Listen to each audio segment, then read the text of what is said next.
cutting board is a staple in every kitchen, but can the kind you use affect the food you cook? Well, Dan Kohler says yes, and today he's breaking down the science of cutting boards. Let's welcome Dan. Hey, Dan. You know, I think I'm sort of adding this into the pile of we've talked about pots and pans. I did something with JJ about food safety, and this to me is the next step. I think cutting boards are often overlooked. We don't really consider everything that's in the kitchen, and believe it or not, this plays a huge role in food safety and food handling. It really does, and cross-contamination and all kinds of things. It's a big deal. So let's start with the plastic cutting board. When's the right time to use plastic? You know, for me, I use plastic, and I keep one board at home that's plastic, and I use it for meat butchery. Plastic has a reputation for being the most easily sanitized material in your kitchen, and that's true. You can run this through a dishwasher, and you can put it at incredibly high heats. Now, that being said, there are some myths about plastic that we need to bust. People think because it's so easily sanitized that it's actually sort of bacteria resistant, right. And it's not. There was a study done at UC Davis that found you could recover more bacteria from a plastic cutting board than you could from wood. So, and here are things you want to look out for. On this board, I don't know if we can get in there really close and see. This one has got some scarring, but this is okay scarring that you've got here. This is just from regular chopping. Okay. Now, if your plastic cutting boards ever begin to look like this one that I've got over here, if you ever have something like this is a deep scar. We've shown in labs you actually cannot sanitize something like that. You can't get the bacteria out of there. It lays in wait, it's hiding, and it will infect your food. These sort of things need to be thrown out. No matter if you clean it with like a really acidic. Yeah, the problem with plastic is it's not self-healing, and it's not gonna actually dehydrate that bacteria. So these scars are perfect place for bacteria to hide, and it's really dangerous. So plastic cutting boards, like I said,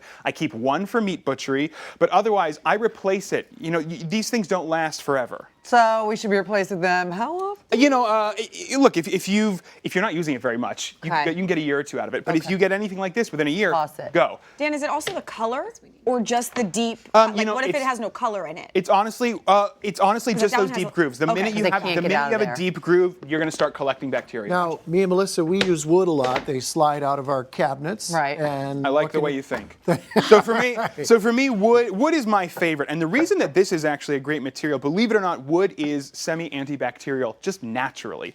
So the way wood is made up of capillaries, and if you imagine all of your fingers sort of bound together like this, these are wood capillaries, and as you're chopping, you slightly separate them when you press through an onion, but then it heals because those capillaries are coming back together. Interesting. Now these capillaries also have another use. They draw in a lot of moisture. Wood is very absorbent, but it'll take moisture and bacteria into the center of the board. The moisture will evaporate, and the bacteria will be dehydrated and killed in the middle of the board. Wow. Wood is actually very interesting in that way. So having said that, is it okay to cut meat on wood? You know, you can, but the problem with wood is because it's so porous, it stains a lot. That's why I just keep one plastic for meat butchery. If you want something that's not going to take a lot of stain, but you still want to be in the sort of renewable space, bamboo is fascinating. Bamboo, believe it or not, it's not a wood, it's a grass. It's even more renewable than wood. It grows so quickly, and it actually takes almost no chemicals to grow or harvest. So it's a great material in that way.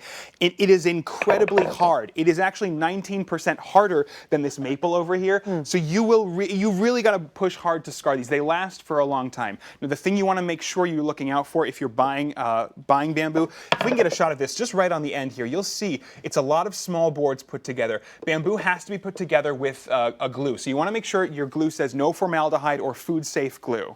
Okay. Could you use the bamboo for both then? Yeah, I think bamboo is a good happy medium for me. Okay. Is it okay to put the wooden cutting board in your dishwasher? Because it's going to start. You know, if you put a wooden cutting board in a dishwasher at high heat, it's going to start to warp. It's going to start to crack. Right.